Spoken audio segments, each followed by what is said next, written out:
old enough to have seen Alien when it first came out.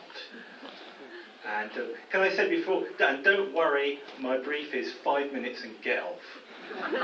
Most importantly of all. Before I start my 5 minutes, however, when I was asked to do this, I thought 35-year-old film on a Friday night, 10 people at most.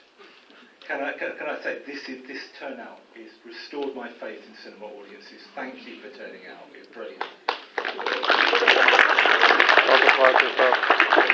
I could not believe it when I saw people trooping in. You know, you can buy this for a £5 on Blu-ray or something, and it's great. So congratulations. This is my way of winning you over before I start. Okay, the reason I'm here, this screening is by way of a tribute to that gentleman up there, H.R. Giger, sometimes pronounced Geiger, but it's Giger, Hans Rudolf Giger. He died last month at the age of 74, and his main claim to fame is he designed the alien monster, or the alien xenomorph, as it's sometimes called, in Ridley Scott's Alien, the film you're about to see. Now, Giger was a lot of things. He was an artist. He was a designer who worked on album covers. He did the very controversial cover of an Emerson Lake Palmer album called Brain Salad Surgery, widely banned. Worth checking it out, the uncensored version. It really is filthy. He was a science fiction illustrator. He also rather wonderfully designed a couple of bars in Switzerland that are still open. They're called Giga bars. So if you like the look of Alien, you go to Switzerland and you can actually go to a bar designed by the man who did that. He was a self-proclaimed surrealist, and apparently when you met him personally, he was lovely, nice and gentle, but he was also deeply weird at the same time.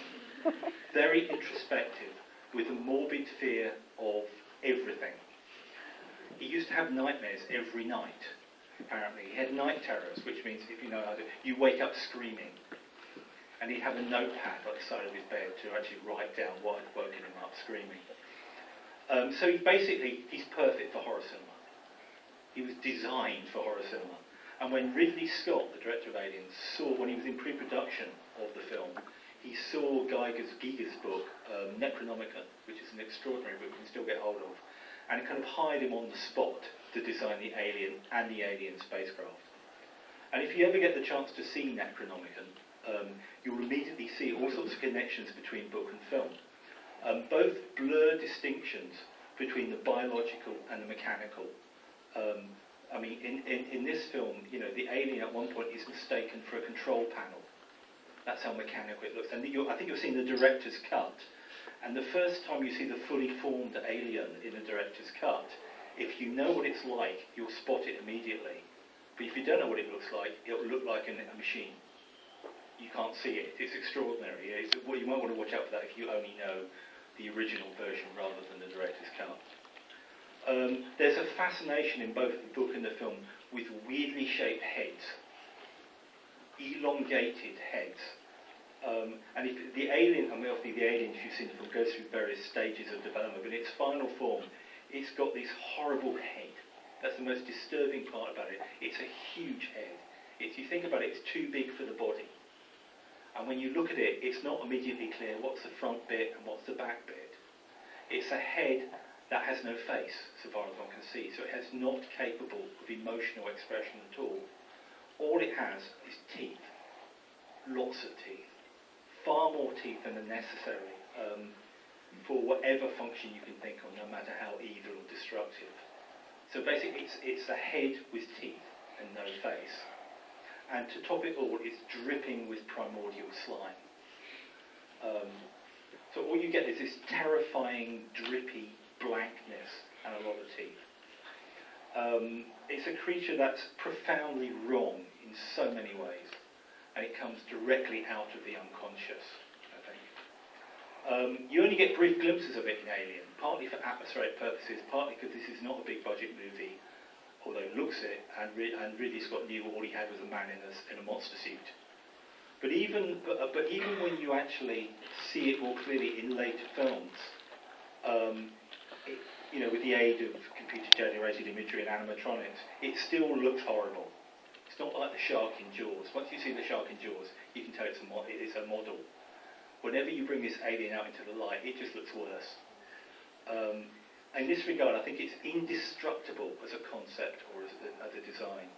And even when other directors start messing about with it in the sequels, which really irritated Giger, who treated the alien as his kind of child. He's a bit like Sigourney Weaver in Alien 3, if you've seen that. It's kind of his child. It still maintains a kind of primal power. It's a perfect monster, or as one character puts it in Alien, and look out for this quote, a perfect organism. Its structural perfection is matched only by its hostility. And it has to be said that some of Giger's later monster designs aren't as good. They don't quite live up, but he does Species.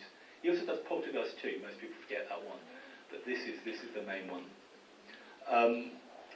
This alien monster has imprinted itself on our collective unconscious over the years.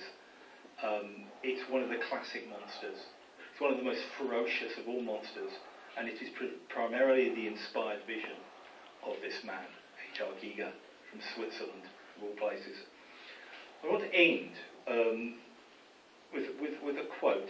The audiences took to Alien immediately. It was a huge success. Critics were quite sniffy about it, as they often are when they're confronted with a horror film, which is what this is. I know it's science fiction, but it's really a horror film. And my favourite review of this kind comes from one of America's leading film critics of the 70s, a guy called Vincent Canby, writing for the New York Times. And this is what he wrote when this film first came out. Try and remember this quotation when you're looking at the film. This is what he had to say about Alien. Alien is an extremely small, rather decent movie of a modest kind. I invite you to remember that review when confronted with Giger's extraordinary designs, and consider how it is possible, and it's kind of, it's a salutary thought, how it's possible for any of us to completely miss the point. And on that note, enjoy the film, enjoy Giger's designs, and thank you for coming. Thank you.